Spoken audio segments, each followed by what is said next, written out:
Let's start with the basics. When people hear dark web, they often imagine a shadowy underworld. But can you clarify what exactly the dark web is and how it fits into the broader internet ecosystem? Absolutely. The internet is often visualized as three layers: the surface web, which search engines index and everyone can access; the deep web, which includes private databases and sites behind logins; and the dark web, which requires special software like Tor to access. The dark web is intentionally hidden and uses encrypted overlay networks. So, if I understand correctly, even common sites like private bank portals are part of the deep web, while the dark web is a step further, demanding unique browsers and credentials? Precisely. For the dark web, not only do you need the Tor browser, but many sites also require extra credentials, and their web addresses end with .onion. This architecture is designed for anonymity, both for users and site operators. That brings us naturally to Tor. It's often synonymous with the dark web, but what exactly is Tor, and how does it provide privacy?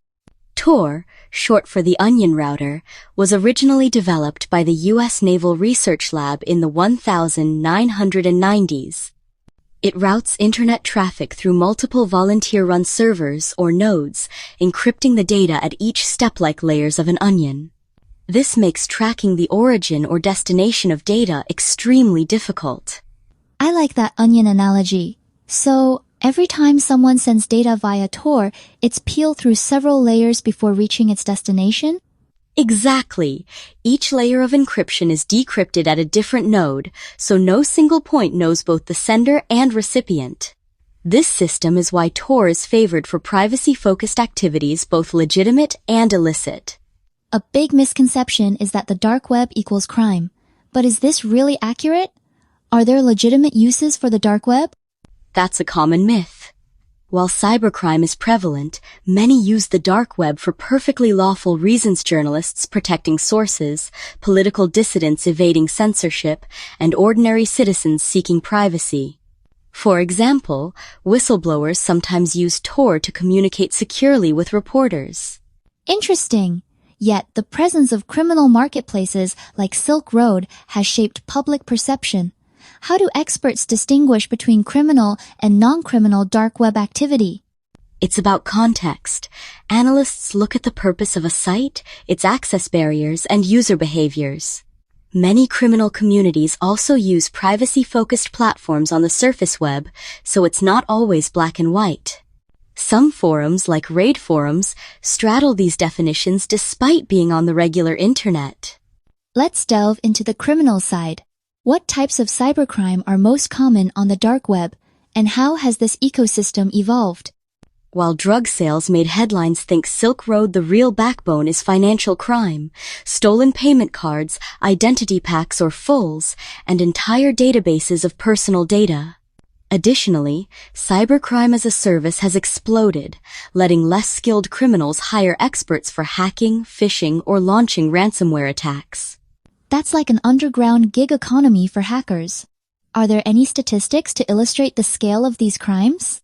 Absolutely. According to a 2018 report, the number of stolen credit card records available on the dark web tripled in just 6 months.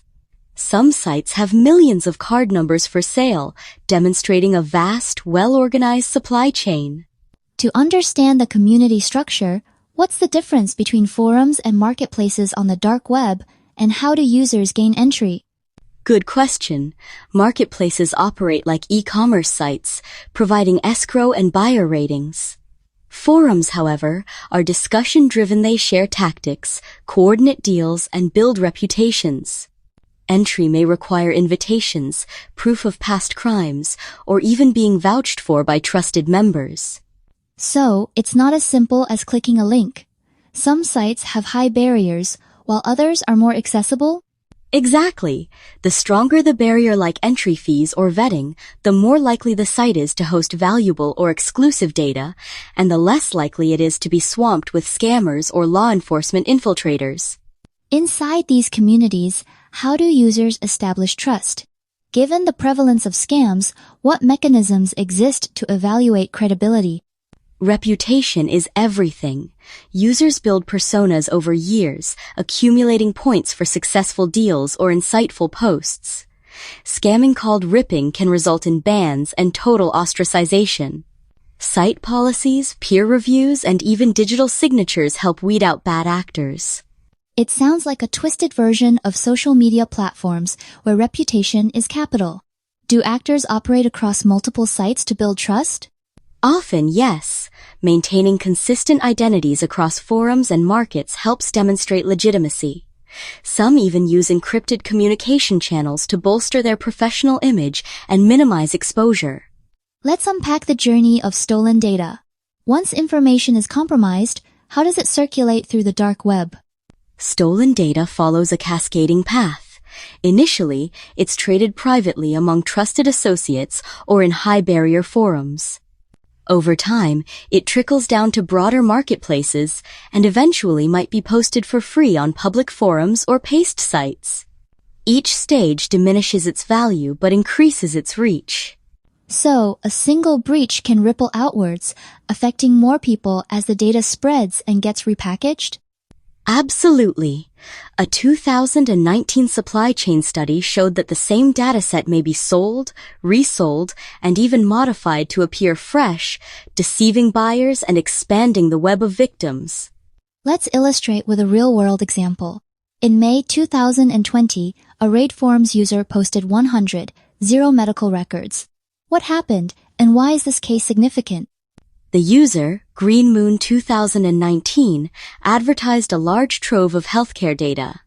Security analysts quickly investigated and alerted the affected entity, which determined the records were largely fake.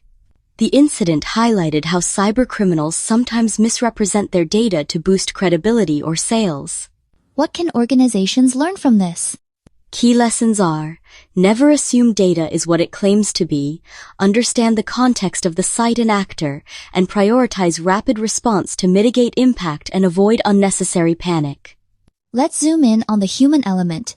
How do analysts evaluate threat actors like Green Moon 2019, and what factors indicate risk or credibility? Analysts assess reputation points, posting history, and feedback from other users. For instance, Green Moon 2019 had a solid but not stellar record, no accusations of scamming, history of sharing database samples, and medium-level reliability. Cross-referencing aliases on other sites can reveal patterns or previous fraud. Does time on the platform matter? Definitely. Longer-tenured users with consistent behavior are more likely to be trusted. However, high reputation doesn't guarantee legitimacy sometimes. Even respected actors deal in fake data, as we saw in this case.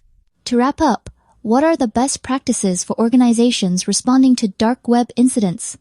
How can teams efficiently verify and contain threats? First, treat all exposed data as genuine until proven otherwise. Rapid collaboration between analysts and affected entities is essential for verification.